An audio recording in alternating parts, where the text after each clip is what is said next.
Hola, distinguida audiencia. Hemos venido trabajando con medidas de resumen. Ya trabajamos las medidas de tendencia central. Dijimos que se ubican hacia el centro de una serie, un conjunto de datos.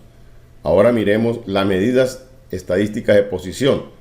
Es decir, se van a ubicar a lo largo de cualquier sitio cómo se distribuyan los datos.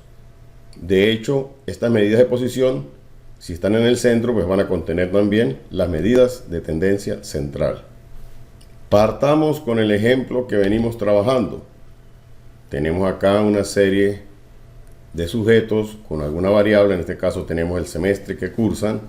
Si nosotros queremos determinar medidas de posición en una serie de datos, un conjunto de datos como estos, lo primero que tenemos que es ordenar los datos, ya sea de manera creciente o de manera decreciente.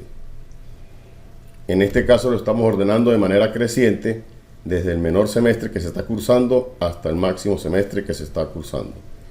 Entonces, las medidas de posición van a ser datos que se van a ubicar a lo largo de todo este conjunto de datos, es decir, desde los primeros datos hasta los que están en la parte central hasta los que están en la parte final. Y corresponde entonces a valores porcentuales. Es decir, vamos a determinar las posiciones porcentuales desde el 1% hasta el 100% de los datos de una serie, de un conjunto de valores. Por eso es que decimos entonces que son medidas de posición que se ubican a lo largo de los datos dependiendo de la variable que se esté estudiando. Al igual que en los anteriores casos, partamos de algunas conceptualizaciones.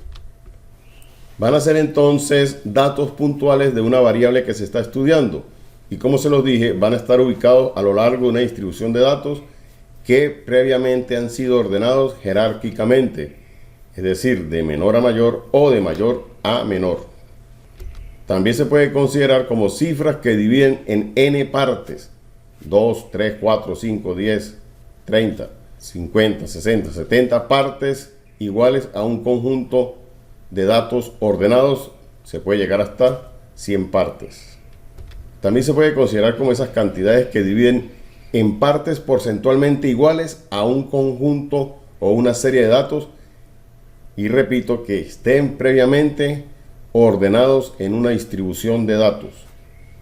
Igualmente se pueden entender como medidas, es decir, datos que están dividiendo un conjunto de datos a su vez en n partes mutuamente excluyentes, pero son iguales, y que ese valor viene dado entonces por la ubicación que ocupan dentro de ese conjunto de datos ordenados.